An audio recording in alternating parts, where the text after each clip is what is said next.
¿Con quién estás hablando? El joven gira sorprendido al encontrar a su padre de pie detrás de él. El niño parece nervioso y duda en responder, pero después de ser preguntado de nuevo, admite a su padre que estaba hablando con la dama en la fuente. El padre del niño está confundido. ¿La dama en la fuente? Así es. El niño dice que ella es tan agradable como su mamá. Piensa que la mujer en la fuente incluso podría ser su mamá. El padre, suspirando, toma la mano del niño y lo lleva de vuelta a casa, donde está organizando una reunión pequeña. Uno de los invitados del padre pregunta si todo está bien, y él le dice que todo está bien. Solo está preocupado por su hijo. Ha sido un año muy difícil tras la muerte de su esposa. Expresa temor de que el niño pueda desarrollar problemas de comportamiento, mientras éste mira la fuente en su patio trasero. Más tarde esa semana en la escuela, los niños deberían estar dibujando a sus familias. La maestra va de niño en la escuela, revisando su progreso, deteniéndose con el niño. Ella desea saber en qué trabaja. El niño explica que es un dibujo de él, su papá y su mamá que vive en la fuente. La maestra no lo entiende. ¿Su mamá vive en la fuente? Sí, dice el niño. Su lugar favorito en el mundo era la fuente en su patio trasero. Su madre le dijo que la casa era un lugar mágico y por eso la compraron.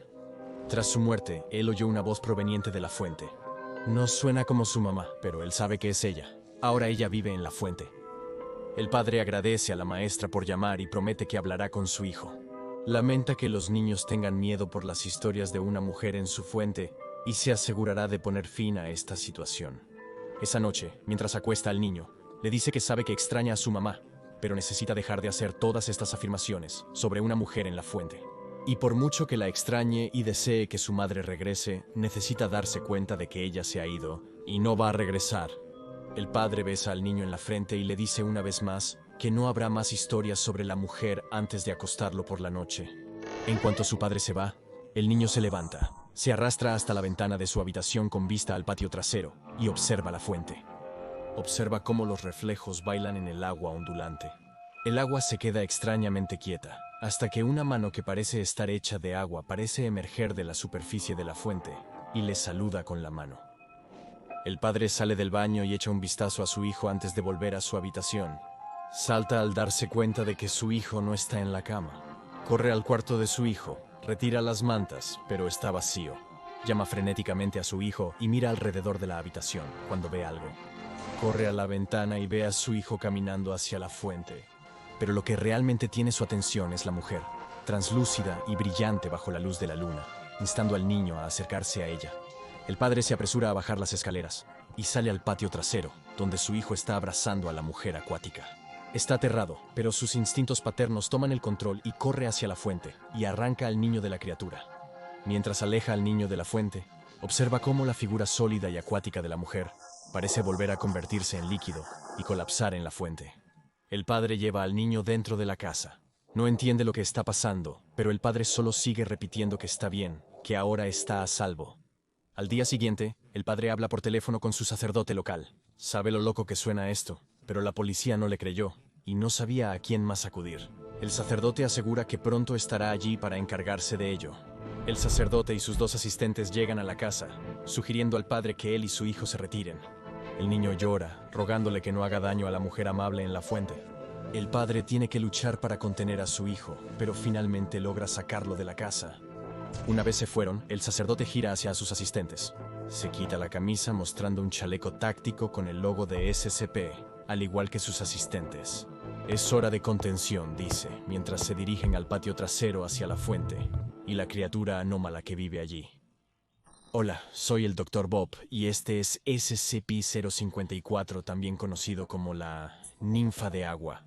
SCP-054 es la designación que la Fundación SCP ha dado a una entidad anómala con algunas propiedades muy extrañas. 9 litros de lo que parece ser agua de manantial completamente normal, SCP-054 aparece con más frecuencia en forma de humanoide femenino, pero es capaz de una variedad de formas, como otros humanoides y formas geométricas simples. Se desconoce cómo es capaz de tomar y mantener estas formas, o cómo se mueve una vez que lo hace, ya que todas las pruebas realizadas hasta ahora han fallado en mostrar cualquier fenómeno térmico, electromagnético, biológico u otro presente en su cuerpo que pueda explicar sus habilidades. Cuando SCP-054 entra en un cuerpo de agua, se vuelve indistinguible del agua circundante. y parece que debe sumergirse completamente en ocasiones para reponer su volumen completo, que se está reduciendo constantemente a través de la evaporación normal.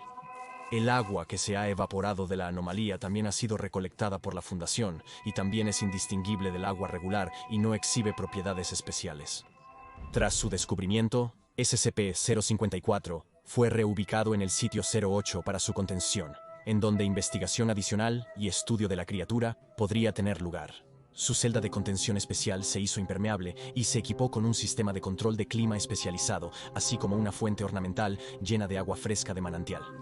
Sorprendentemente, la entidad parecía disfrutar de su nuevo hogar e interactuar felizmente con los investigadores, guardias y personal de mantenimiento de la Fundación, imitando sus formas de forma juguetona. Al principio, 054 se retiraba a su fuente cuando no interactuaba con el personal, pero con el tiempo parecía sentirse cada vez más cómoda y eventualmente llegó a pasar casi todo su tiempo fuera del agua. Aunque siempre volvía a la seguridad de la fuente y desaparecía en el agua cuando se intentaba extraer muestras directamente de su cuerpo. A pesar de evitar la extracción de agua, fue gracias a diversas pruebas del Dr. Seskel, investigador de la SCP, que la Fundación adquirió gran conocimiento sobre SCP-054. Aunque si los métodos que los investigadores utilizaron para adquirir esta información fueron apropiados, depende de ti decidir. En el experimento de pérdida de agua, se prohibió a SCP-054 el acceso al agua. Como resultado, su forma cambió, con 054 volviéndose más compacto, probablemente para reducir su superficie tanto como fuera posible y disminuir la tasa de evaporación que ocurría. En los días iniciales tras ser privado de agua, saludaba jovialmente a quienes entraban en su celda de contención, indicando posiblemente que intentaba persuadir al personal para que le diera agua. Después de unos días, aunque su suministro de agua no se había reanudado, dejó de mostrarse excesivamente alegre, al parecer comprendiendo que su actitud positiva no ayudaba a su causa. En un test de temperatura extrema, los investigadores fueron autorizados a experimentar con SCP-054 a temperaturas inferiores a 0 grados Celsius. La entidad se volvió más letárgica a medida que la temperatura en el área de prueba disminuía, hasta congelarse completamente. Se estudiaron trozos de hielo, pero el análisis no mostró anomalías ni diferencias con el agua estándar. También se realizó la prueba opuesta y la temperatura se elevó a 95 grados Celsius, apenas por debajo del punto de ebullición del agua de 100 grados. Sectron 54 se tornó agresivo cuando la temperatura se acercó al límite en que el agua se mantiene líquida, tratando de escapar del área de pruebas. Los investigadores observaron que, tras la prueba, la entidad se mostró más resistente a moverse de su celda a la zona de pruebas, posiblemente por miedo a que intentaran dañarla. Se probó la memoria de SCP-054 demostrando gran habilidad resolviendo rompecabezas y laberintos. Al principio, los investigadores tuvieron dificultades para motivar a 054 a participar, pero el Dr. Seskel halló que la anomalía reaccionaba bien a las descargas eléctricas. No obstante, los investigadores presionaban mucho a 054 en las pruebas, descubriendo pronto que debían darle un descanso de 48 horas entre experimentos extenuantes. La última prueba buscaba entender cómo SCP-054 era capaz de mantener su forma, al ver cómo reaccionaba a una solución de ácido clorhídrico. Como era de esperar, resistió esta prueba, y la temperatura en el área de prueba se redujo a poco más de 0 para intentar controlar su comportamiento. Sin embargo, no fue suficiente. SCP-054 luchó contra el Dr. Seskel y su asistente de investigación, hiriéndolos gravemente a ambos y necesitando detener la prueba. De hecho, todas las pruebas en SCP-054 se detuvieron después del incidente, debido a que pareció desarrollar una reacción extrema de desconfianza hacia los hombres, mayoría en el personal que había estado realizando las pruebas. Tras el ataque al personal de la Fundación, SCP-054 se clasificó como Euclides.